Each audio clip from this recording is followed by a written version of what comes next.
So recently I've been watching videos about Poland, about how clean it is, and I've been very impressed. It's a beautiful place. When I see videos of people walking around the cities or places in Poland, I'm just like really impressed by how tidy, clean, well kept the place is.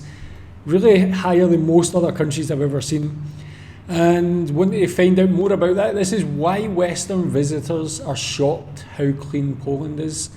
Uh, so yeah, you can tell me what you think about this. Uh, let's find out more about why this is. Why do so many Western visitors land in Poland and quietly admit they didn't expect it to look like this? Clean streets, orderly neighborhoods, renovated city centers, public transport that feels calm. There's a pattern happening. Tourists arrive expecting one version of reality and encounter something completely different. And this isn't just about appearances, because the surprise says less about Poland and more about how the rest of Europe sees it. By the end of this video, a deeper reason behind this cleanliness shock will become clear, and it connects to history, culture, and timing in a way most people never consider.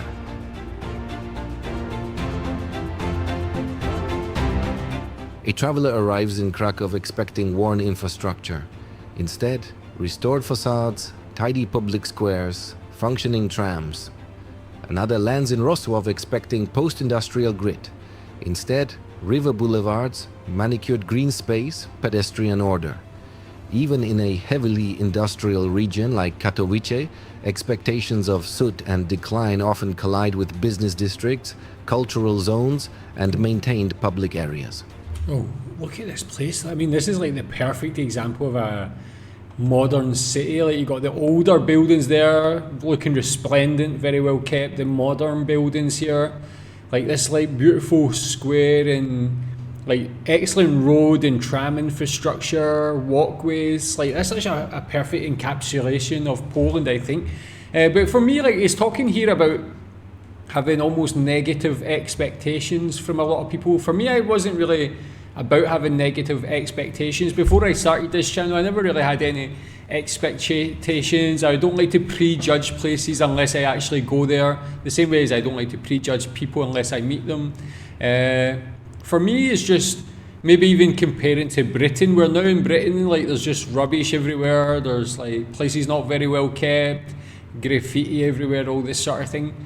But when you see Poland, when I see these videos, it's just like, I mean, it's not even just Britain, other European countries as well. Like the comparison, Poland is so much further ahead in terms of like how well kept the place is, how inviting it looks, things like that. As I said, I always say, you're probably bored, more similar to like a Japan or Korea, where people actually care about the place where they live and keep it tidy, and like it just makes you happier to be in a place like this. The reaction is rarely loud. It's usually quiet. A pause, a recalibration, Where is this? because something doesn't match the mental picture. And that mental picture didn't come from nowhere.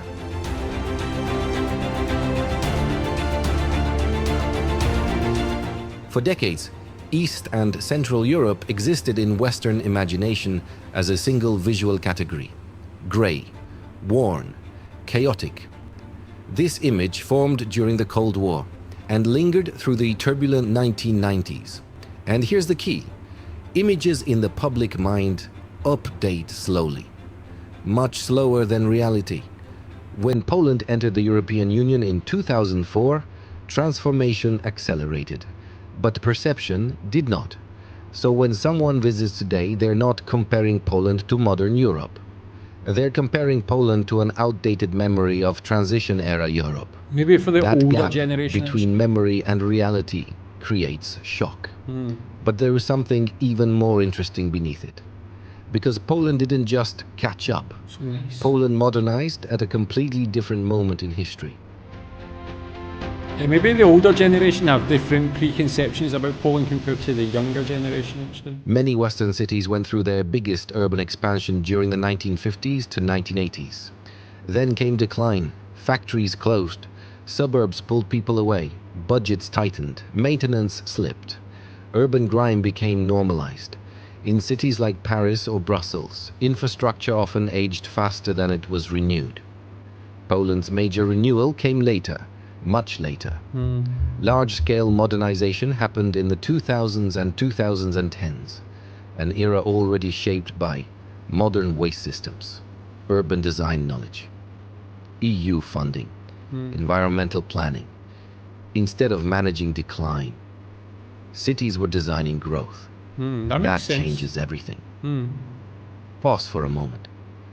What does a city look like when its biggest investment wave happens in the 21st century instead of the 20th? Exactly. Never thought about that. That makes sense. That's a good point, actually. But I mean, you could say that also, but like, other countries have developed in this time period as well, but I feel like not many have developed as beautifully as Poland. Like, you see, like this greenery mixed in with the city. It's like every part's just so nice. Cleanliness isn't just municipal, it's social. Walk through residential stairwells, look at shared courtyards, observe public transport behavior. There's an unspoken expectation. Shared space reflects shared responsibility. In many Western urban centers, public space is often treated as someone else's job. Yeah, this is like what I think of when I think of Britain now. Like, and it's not the case for everywhere, obviously, but a lot of places like this, it's just the lack of care, like the lack of respect. You see the graffiti on the bus stop, like a public, it's something for the public to use, a public service. Just the mess everywhere. Like no one taking care. Like, don't know why this is, why it's a growing thing in Britain, but it really kind of pisses me off, man. In Poland, the boundary between public and personal pride tends to blur, and this shows up in small daily behaviors, tidying after use, respecting shared infrastructure, That's the quick point, reporting that's of damage. It's subtle, but across millions of interactions, it adds up, and visitors feel it immediately, not just visually, but atmospherically. This leads to another unexpected factor.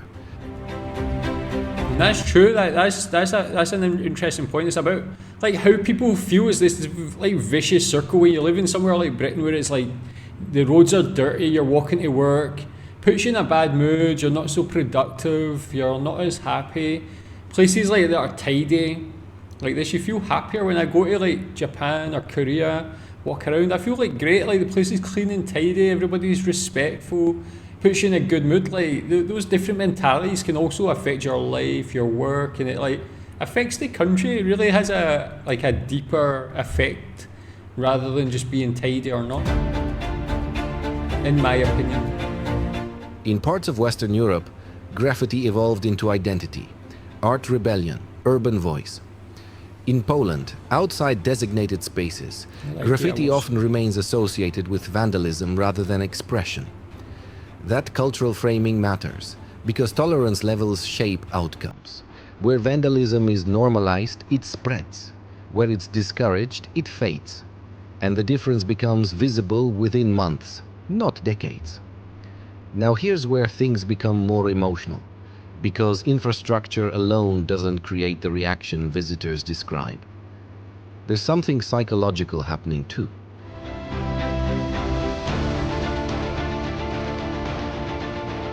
Surprise is rarely about absolute quality. It's about contrast.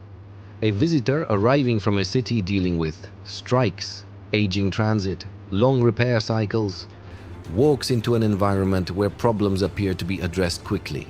Grass trimmed, pavement repaired, transport running predictably. Even mid-sized cities like Rzeszów or Lublin often feel more orderly than their population size would suggest. And order creates a perception of calm. Calm creates a perception of safety. Safety creates trust. And trust changes how a place is experienced, not just seen, but felt. Quick thought. Have visitors ever commented on how put together things feel? That's not accidental.